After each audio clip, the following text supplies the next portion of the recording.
Welcome, dear friends, to the path to God. Who is God? Or, better asked, where is God?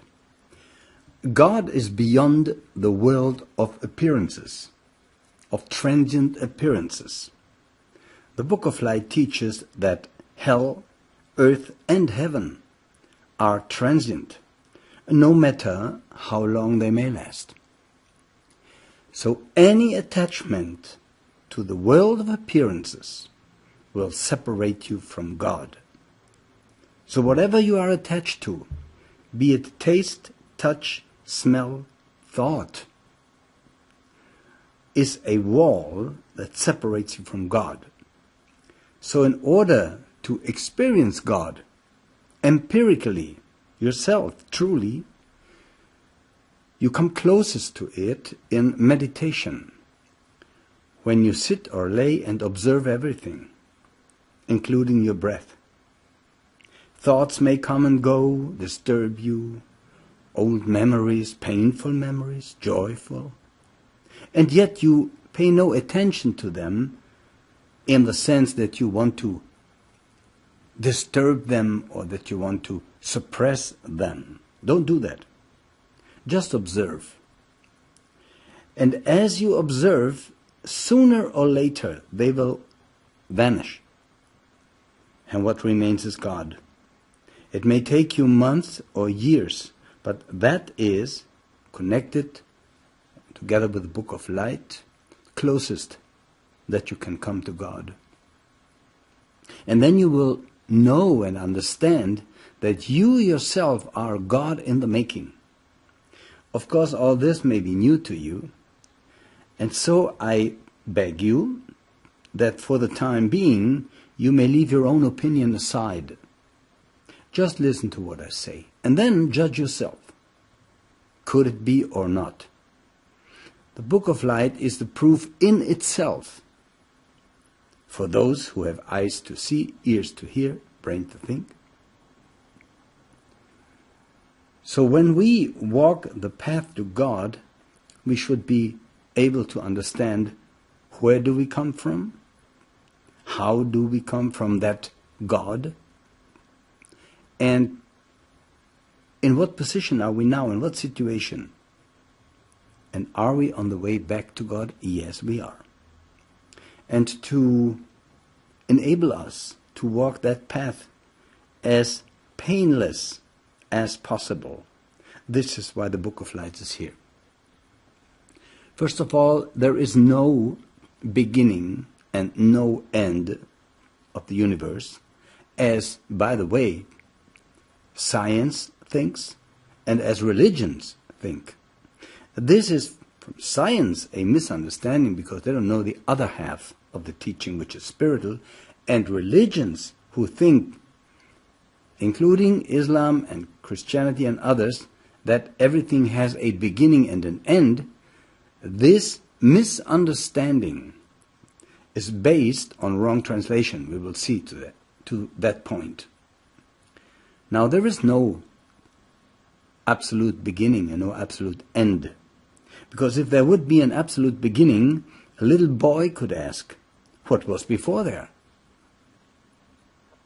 There is not one question about origin and purpose of man and universe that cannot be answered from the Book of Light.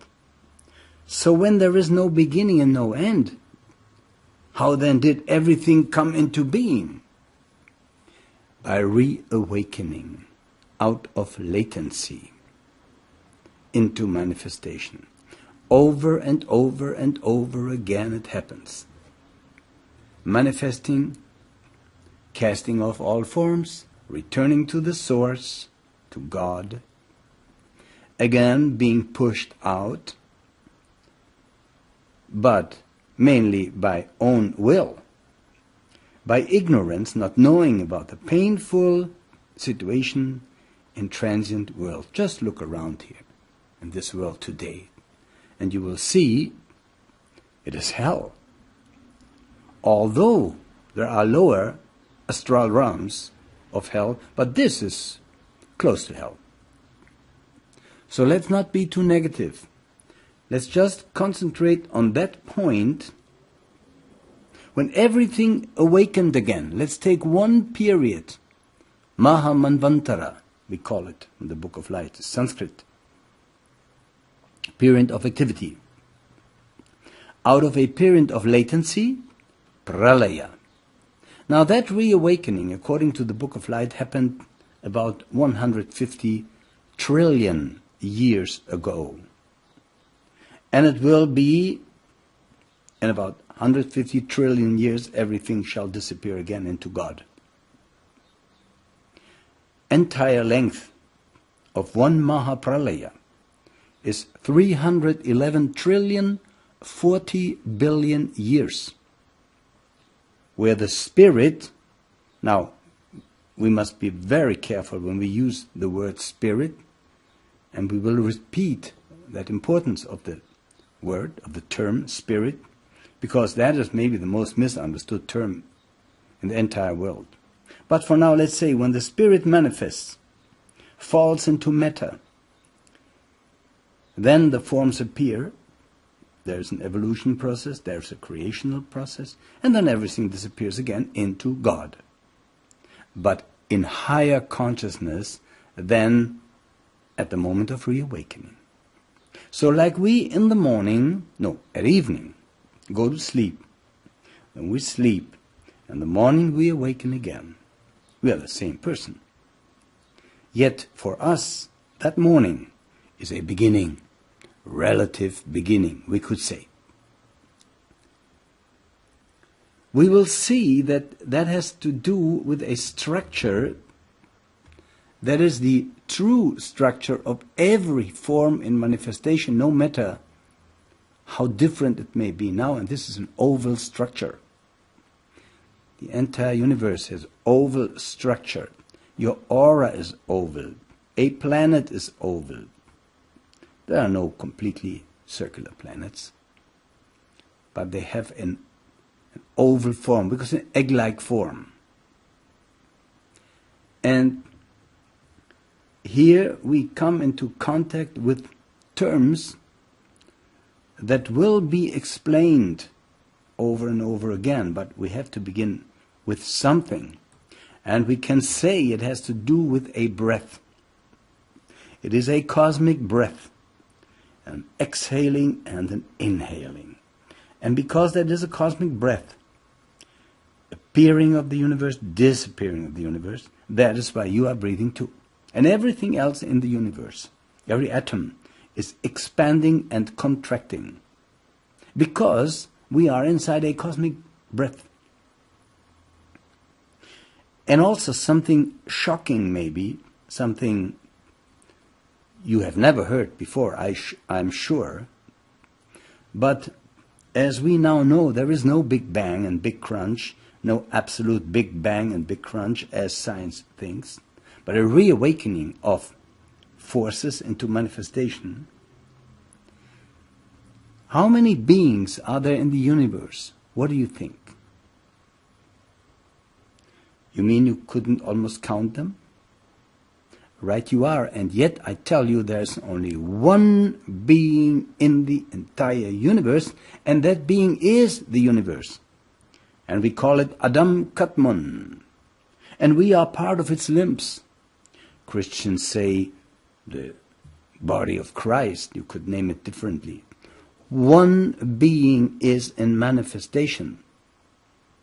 Now, you will experience in yourself, when you listen to that, a hindrance, a defense, a no, that can't be. This is understandable.